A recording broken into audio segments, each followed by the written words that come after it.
be said, it's very easy to criticize government. And that is why being in opposition, I think, is the best thing, because you just need to keep pointing out the failures of government and, you know, telling your supporters that these people have failed, these people are failures. At times, you just need to say that without providing any solution. And when I look at the president, as he was making that speech yesterday, that he's actually addressing the opposition.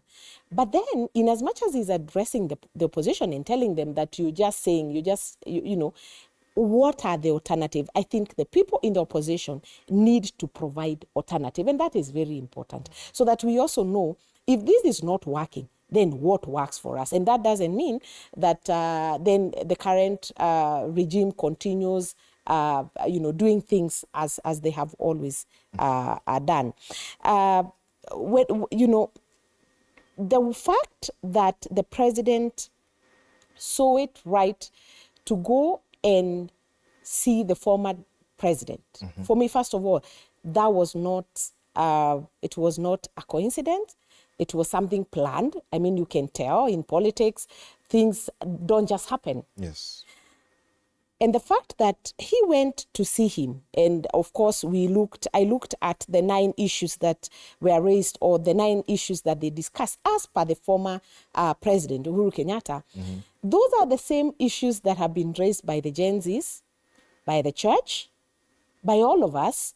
And that is exactly what the former president, you know, asked the current president to relook at. So I think the reason why President Ruto is reaching out to the former president and to all the people that he mentioned yesterday is so that he can correct. I want to believe that he must have reached a point where he feels that I need to go seek counsel. I need to go talk to people who've been there before. Because remember, President Uhuru Kenyatta handled the COVID, you know, the COVID menace. I mean, everything around it very, very well. He had people in his government who were able to work, people in his government who were able to deliver. So I want to believe these are some of the conversations perhaps they had to see how we can steer our country forward. Yeah. So moving forward then, what did you expect to see in January? Of course, this was the last national holiday, perhaps between now and Christmas, maybe a Christmas message, a New Year message. What would you be expecting to see in the new year? There was even a rumor of a cabinet reshuffle, perhaps this week. There was a lot expected to happen. He says you will see results very soon. Just what would be